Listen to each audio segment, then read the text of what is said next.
Hello and welcome to episode 10 of the Short Term Rentals podcast.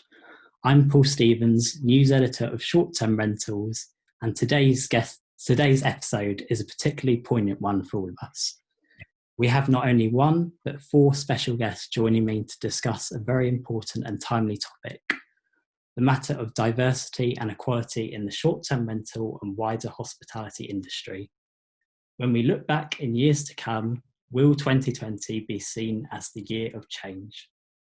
The Black Lives Matter protests in the United States, sparked by the killing of a Black American, George Floyd, by at least one Minneapolis police officer on the 25th of May, while being arrested for allegedly using a counterfeit bill, have sent reverberations around the world and shone a spotlight on police brutality towards African American people and their communities. With this podcast, we wanted to give our four speakers, who are all founders or hold senior positions within their respective companies, the platform and the opportunity to discuss in an open forum what they are doing to promote equality and diversity within their businesses, how employees of different backgrounds within our teams can drive innovation within the short-term rental space, and how we can ensure 2020 is the catalyst for change in terms of achieving more ethnic minority representation within our boardrooms. So today I'm joined by Kennard from Futurestay, Nina Taylor from The Sweet Faith, Mateo Bradford from Doinn, and finally Aneesa Arshad from Blueground. So firstly, Philip, please introduce yourself. Hi everyone, I'm Philip Kennard, CEO and co-founder of Futurestay. We like to think of Futurestay as the blueprint for short-term rental business. It's a platform that gives independent short-term rental managers access to the industry, access to all the services and the channels that they need in order to be successful, from insurance to OTAs, to listing channels, to direct bookings through their own website, and of course payment processing, etc. And it gives them the structure that they need to build a successful business, making sure that they know all the rules necessary to be compliant with local and global requirements, and all their payments, bookings, automations, and communications are all automated from one central platform. Excellent. And now Nina, please introduce yourself. Hello, I'm Nina Taylor, CEO and founder of The Sweet Faith. I assist executives of minority-owned businesses with temporary accommodations. I also consult real estate development firms getting into my industry. So it's really important for me to be basically the housing broker. So for companies like Blueground and other services that I've acted for, I actually broker the deals for my clients to really find that space and actually work out those deals based on the contracts and needs that they have throughout the US, some of course in the UK, and I've done a couple of things in Ghana thus far. Excellent. And now next, Mateo from Doinn.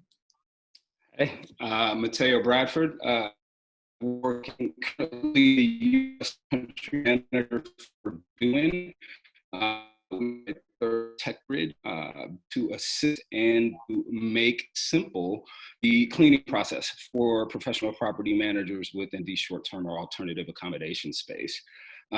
Essentially, taking that aspect, which is more important now than ever, than the cleaning portion of the business, and providing them technology and providing them vendors to not have to worry about their cleaning standard anymore. And so just launching in the US very recently.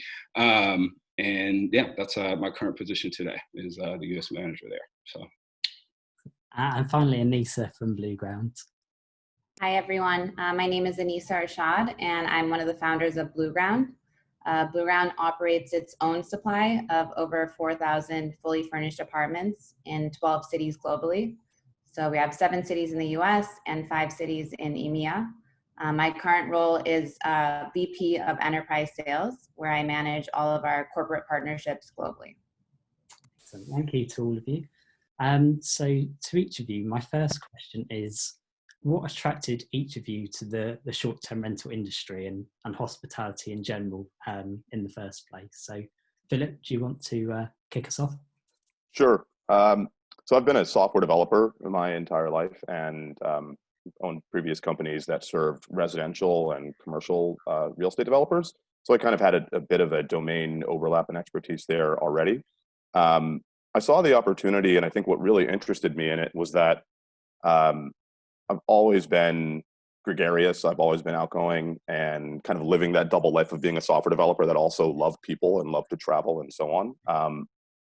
I immediately, the first time I went to a short-term rental event, I just realized that all of the people that were hosts in many ways were similar to me. They opened their homes up because they love having new people in their lives. They all were entrepreneurial, and that kind of juxtaposition of entrepreneurs that loved people and then taking the tech element and putting in there as a third piece seemed like a natural fit for me. So it's why I focused on growing a business in this space as opposed to one of the other spaces that I had expertise in. And the same question to Nina. You've worked before in furnished quarters. Now you're at Sweet Faith. What brought you to this space? Yeah, it actually, it started out when I got out of college in 2001. I actually went into property management.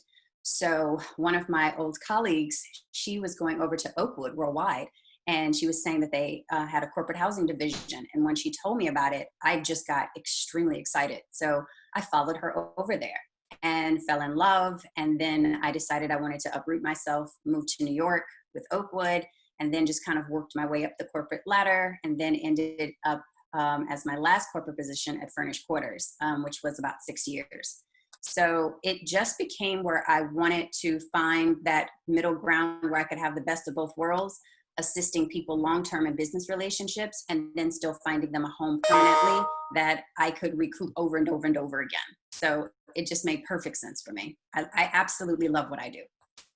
And Mateo, you've had plenty of years of experience in the space before at rented.com, now at Doinn. What was your pull towards this industry? Well, I think I stumbled into the industry when I started at Rented, when Rented was a fund. And my previous background had been in the financial services space. And so when Rented, was deploying their fund, I came on board with Andrew and Cliff and Mickey and those guys. And that was my introduction to the industry. And I think it was actually, the reason I'm in the industry is because of my experience at Rented and my initial experience with the industry. Like my first week, I went to VRMA International in Orlando and did not know where I was. It was weird. Like everybody was nice. Competitors got along. It was definitely not the other corporate environments that I had been in. And, it was a uniquely diverse business. There was a good amount of like women business owners like that you would see. There's a lot of women property managers within the space that have had a legacy in traditional businesses. And so like there were aspects of the business that were really appealing. And it's hospitality, right? Like, who doesn't like to work in hospitality? And so I think that's why I've definitely stayed. And I've been, super lucky to be around some amazing people within this industry. And, not that the industry is perfect, but, definitely am interested in developing the change that can make this industry even better and more welcoming and more inclusive. So. And Aneesa, you've worked kind of all over the world. I've seen that you've worked in Kenya and the UAE, I believe. What was your pull to Blueground and towards hospitality?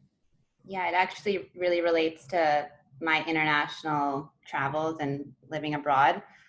For me, the industry provides a solution to a problem that I personally experienced. So over the past 10 years, I've lived in 8 different countries, and settling in and finding a home has always been, it's always the most difficult part of the transition. So when the CEO of Blueground approached me about launching this business in Dubai, it just made a lot of sense that there was a product market fit. So for me, I've lived in our apartments. I'm living in one now in New York. So it's very much a part of my life.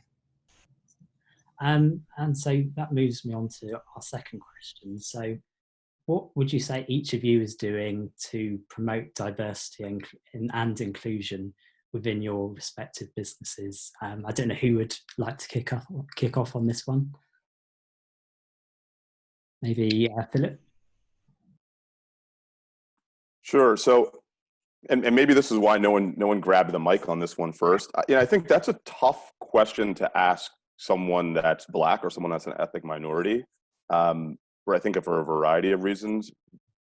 I mean, I can talk about my experience at Futurestay. What do I do to promote diversity and inclusion? Well, I mean, we have an incredibly diverse team. If you take a look at our team page or our LinkedIn, you can see that, I mean, we have, we have probably about 30 or so % African American or African. We've offices in different parts of the world. Probably about 30% in Asian, 30% Caucasian, and then now, those 30s don't add up to, if you throw another 30 in there, now we've gone over 100, but also a number of Indian. And so that is not by design. That's just kind of the way that I've always lived my life. I don't, it's not, and I'm not even going to go down the colorblind route because that's an entire separate bag of worms. But I think that having a diverse set of team members allows us to kind of see opportunities and see challenges from the perspective of having more voices in the room. There are real benefits to diversity, and I think that's one of the strong ones. But if you ask what I do to promote diversity, I don't really do a lot. That was kind of the natural path that my business grew on, because my networks are disparate, right? My group of friends has always been disparate.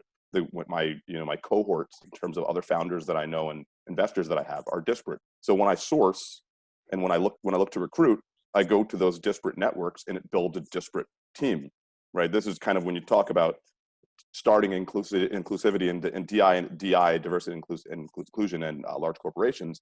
If your group of founders and networks in your cohort looks exactly like you, you're going to build a team that looks exactly like you.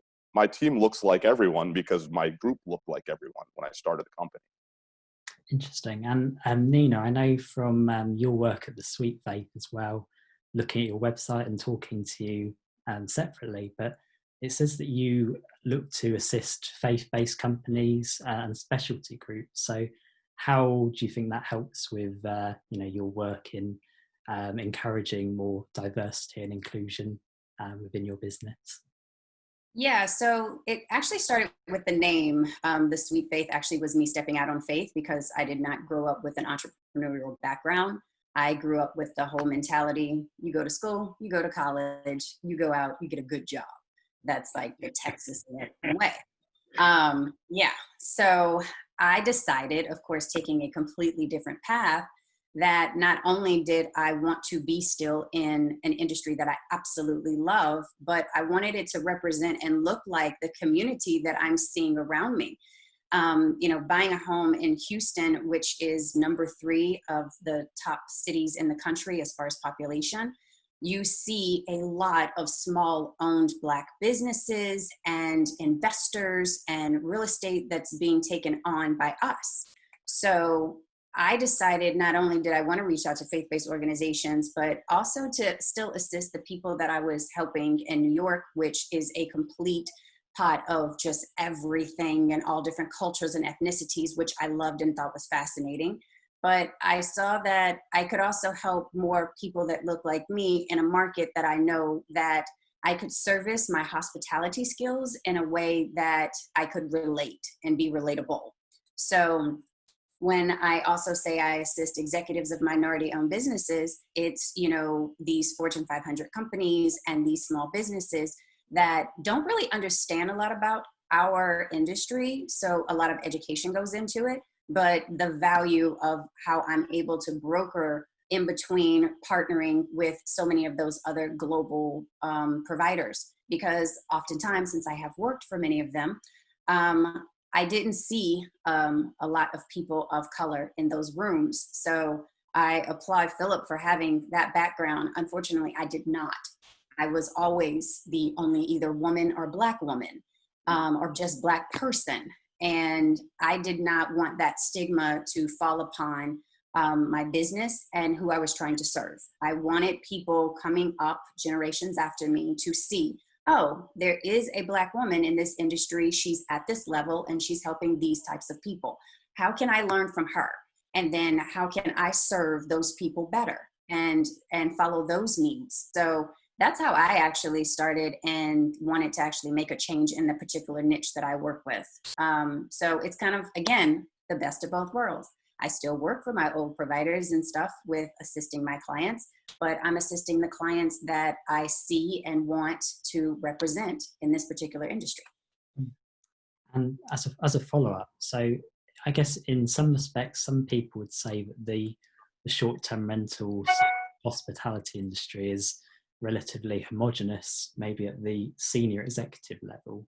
How would you say your experiences of that have tallied with your own? So, Mateo, how would you describe that? Yeah, no, look, I grew up in Portland, Oregon, and moved to Atlanta, Georgia for college because I grew up, the only one in the room a lot of the time. And, unfortunately, I think that is reflective of not just our industry, but it's reflective of a lot of spaces. And our industry is not immune to that internationally. At Rented, I was the global director of partnership. And so, you saw I flew all around the world and I was going to all of these conferences. And the consistent theme was, if we were there, we were in very small numbers, like one of two, right? And at the end of the day, we were very rarely in the positions of, I don't want to say power, but we weren't in positions of power. We weren't at the executive table. We weren't on the boards. We weren't, the ones who were really driving, what goes on within these organizations. And even below and under that, like, you look at who we serve, you look at VRMA, right? Who are the homeowners? Who are the property managers and the owners of these businesses? And I think our industry is different because you see gender diversity, but you don't see a lot of diversity within the, ethnic minority makeup of the ownership or executives in these businesses. And I think that is universal to our industry. That's been my experience. And Aneesa, please describe kind of your experience within Blueground. How much would you say there is an emphasis on encouraging diversity and equality, even at the highest level? Yeah, so we're an international company. The first 3 markets that we launched were Athens, Greece, Istanbul, and Dubai. So inherent in that, you have a workforce with so many different ethnicities and languages. So when we launched in the US in 2017, we definitely carried that value for diversity here. Across the world, we're celebrating, our cultural differences. We're sharing differences that people may not know about. Our organizational structure is also pretty flat. So we encourage employees to take initiative, be vocal. We have a Rainbow Ground initiative, which is our LGBTQ focus group. We have a D&I focus group.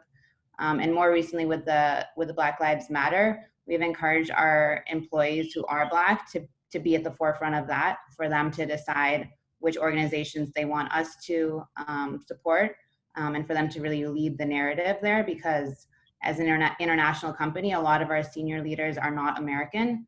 So it's better for that to be led by the Americans. So that's really been our approach. But just to kind of reiterate what Mateo said, as a newcomer to this industry in the US, when I attended my first industry event, I was very taken aback. It's not just that it's not diverse, but it's also, the people in the industry are quite old. So for me, it was like this old boys club where everyone seems to know each other.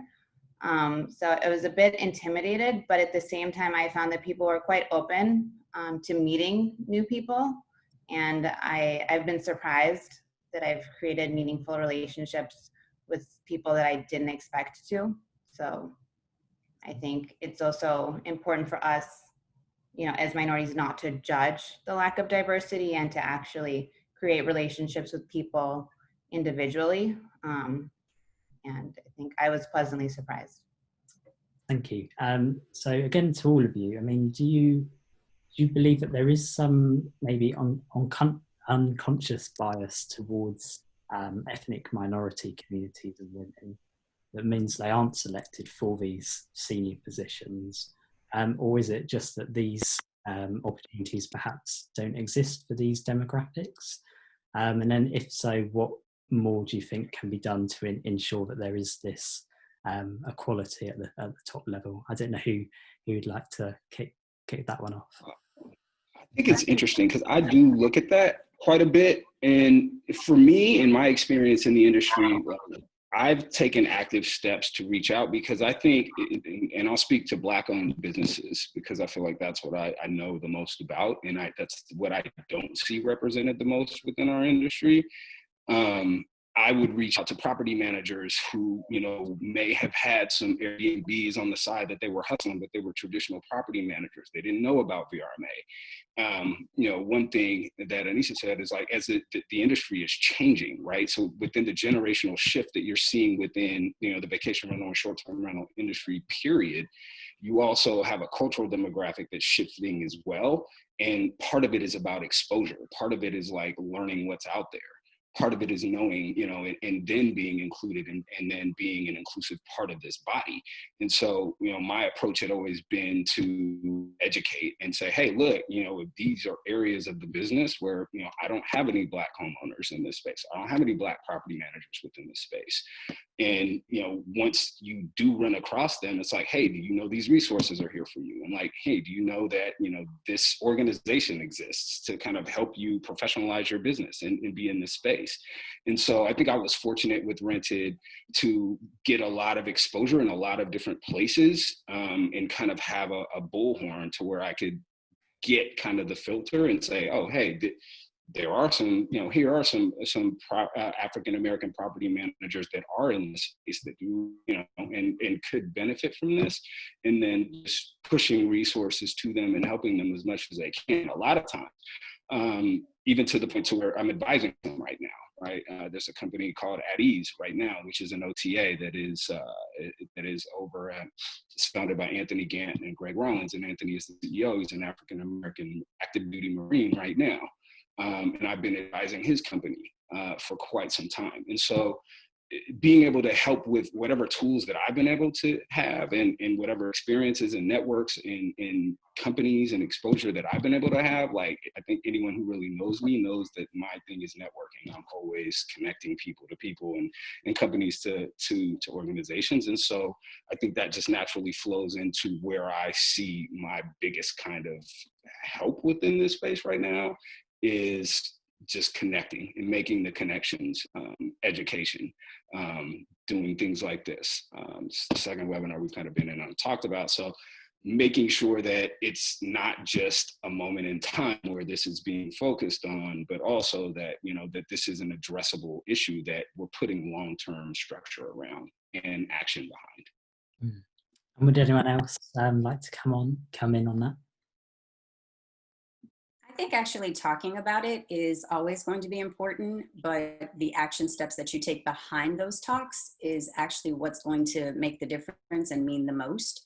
I've been in the business for almost 20 years now, and to see some of my counterparts not have the opportunities that a lot of other non-minorities have had an opportunity to build a career upon, that has definitely been a part of why I assist the way that I assist and how I acknowledge and want my clients to be served. Also, it's not necessarily that we can't get in the room. I think sometimes, it's not necessarily about, corporate America, making sure that they invite us. If they're not inclined to have for us to come in and have a seat at the table, well, like Tyler Perry said, build your own table, get your own seats. I think that there's always a great room for inclusion, but I think also it is important for us to actually form something that allows us to be represented so that that voice is already there. And then you can incline to have those conversations of how do we partner? How can we build? What are other things that we can do and go global? So it starts with us. You can't, play back time, but I think that this, point that we have with the pandemic and, this uprising of acknowledging systemic racism, it's important because we do have time to actually sit without noise and understand that there has to be change in order to move forward, because no one's interested in, having history constantly repeat itself. Just a little, over 102 years ago, we had a pandemic. Over 102 years ago, we had a huge massacre in Tulsa, Oklahoma. Like, these things are repeating itself. So it's not necessarily a new normal anymore. It's how do we change the wheel and not just have the conversation, but take action to it. Just like any good business person, if you're going to actually do a business deal, you have to not only talk about it, but you have to do the work. So I think there's action behind it that needs to be made. It's always great that people can make statements and they can say certain things, but if there is no change behind the scenes, then that still leads to the problem that the generations after us will still have to take effect and move forward with. So do any of you think that this is part of a systemic or structural problem, as well as obviously a societal one? I don't know, Aneesa or Philip, if one of you would like to come in on that. I think what I've observed recently is that the old guard is kind of consolidating and declining. So they're not thriving, they're not growing, they're laying off a lot of people. So there aren't that many senior positions to be had. So I think what you're seeing on this panel is the majority of us have just created our own organizations and are kind of entering as executives without having, really relying on others to select us for positions. And I think that's a better solution right now, especially as the industry is going through so much change. But yes, I mean, real estate in the US is still dominated by white men, and that is not really changing. It's not changing as much as other industries are. So it's, we're a small player in a much larger industry. And so there are systemic problems, for sure. Philip, did you come in on that? Yeah, I mean, I think you Aneesa just definitely touched on it there.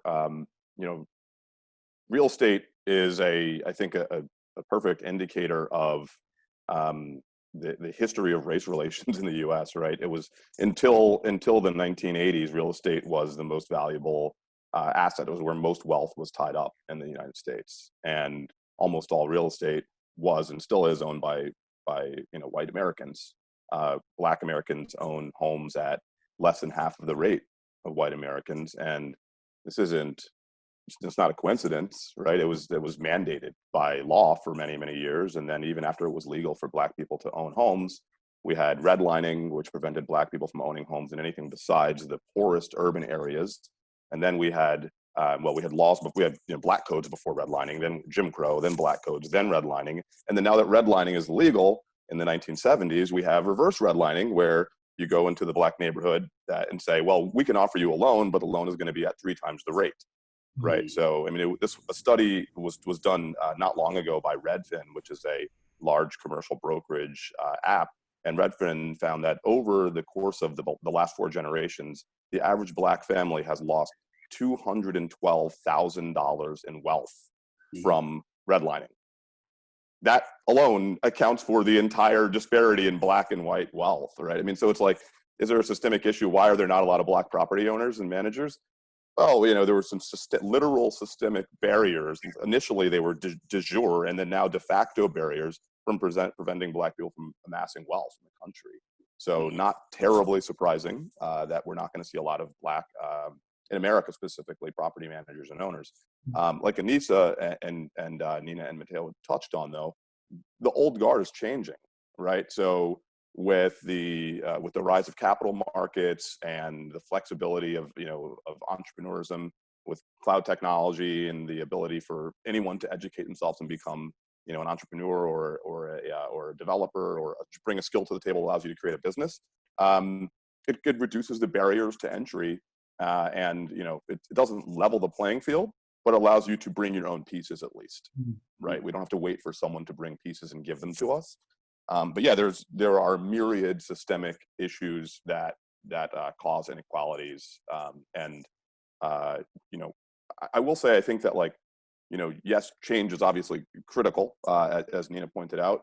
Part of change is just understanding why things are the way they are, right? I mean, I'm sure this will come up later on, so I won't belabor it now. But we live in a time where everyone likes to talk about the concept of being colorblind. I mean, I don't know how many times I've heard, and you guys, I'm sure everyone on the panel has heard many times, it's the right answer today is, I don't see race. And if you say you don't see race in a world where race, number one, does exist, it's a social construct, but it exists, right? And not only does it exist, we've lived in a world for centuries where we've determined and allocated resources based on race. We all know that happened. And then one day we all say, we don't see race anymore. Well, what happens? That means we get to live in a world where everything is unequal by design, and now we all pretend that we don't care anymore.